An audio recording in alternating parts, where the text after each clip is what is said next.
So okay mga paps, musta pala? Ngayong araw pala, samahan nyo ako mag-test at saka mag-review nitong King Bolen yan, battery analyzer, okay? So simulan na natin to mga paps. Ngayon mga paps, bakit natin kailangan magkaroon ito? Nakagawa na ako ng mga video regarding sa battery analyzer. So ang importansya nito, hindi na natin kailangang manghula kung yung battery ba natin ay palitin na o hindi. Although pwede naman tayo gumamit ng tester, pero iba pa rin talaga kapag may battery analyzer tayo. So, etong battery analyzer na to, na nakalagay dito, pwede ito sa 6 volts, 12 volts, at saka 24 volts. Ngayon, titingnan natin kung legit ba na kaya nito ang 24 volts. So, open na natin siya. So, ito. Yan. So, ito yung user's guide niya. Okay, so, ito siya. So, tingnan natin. Ito. Mas affordable to kumpara sa isang battery analyzer na ni-review ko mga paps. Pero ang sa tingin ko, kinagandahan nito, kaya nito ang 24 volts.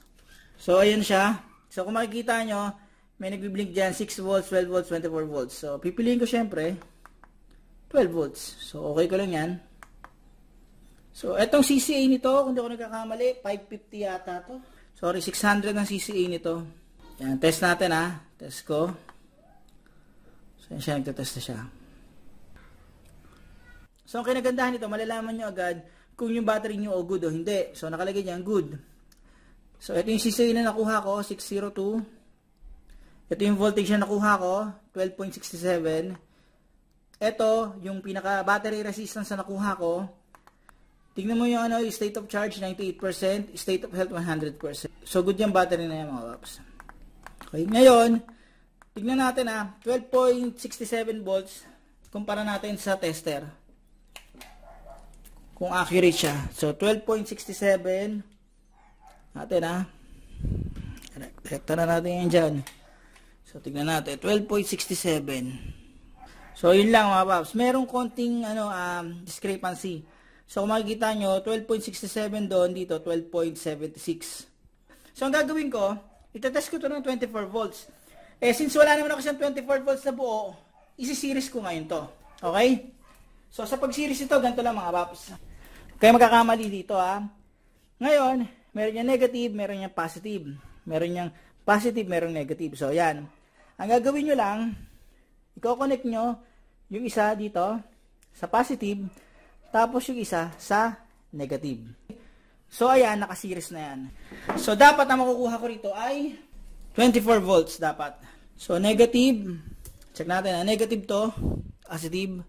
So, ang nakukuha ko ay 25.2 volts. Okay? So, nakikita nyo naman, di ba? Yan. Gamit tayo nito. Kung talagang kaya nito ang 24 volts. Okay? So, ito, positive. Tapos, negative.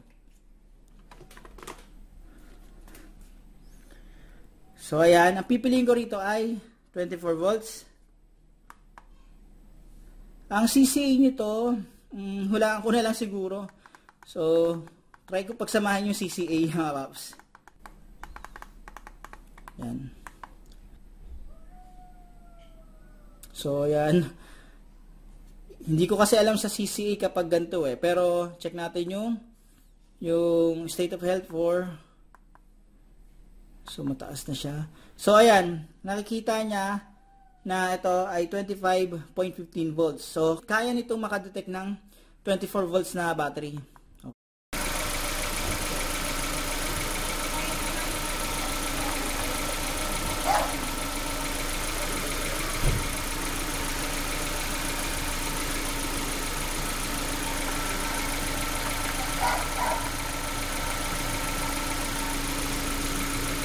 So, ayan siya.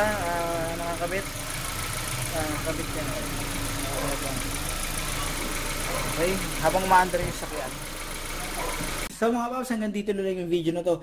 Sana kahit paano itong video na to, nakatulong to in case na magde-decide kayong bumili nitong King Bolen battery analyzer. Okay? So ito, mas mura to kumpara sa branded na battery analyzer. So ito, magagamit nyo to mga paps. Sigurado, pag may problema kayo sa battery, gamit lang yung pinaka to.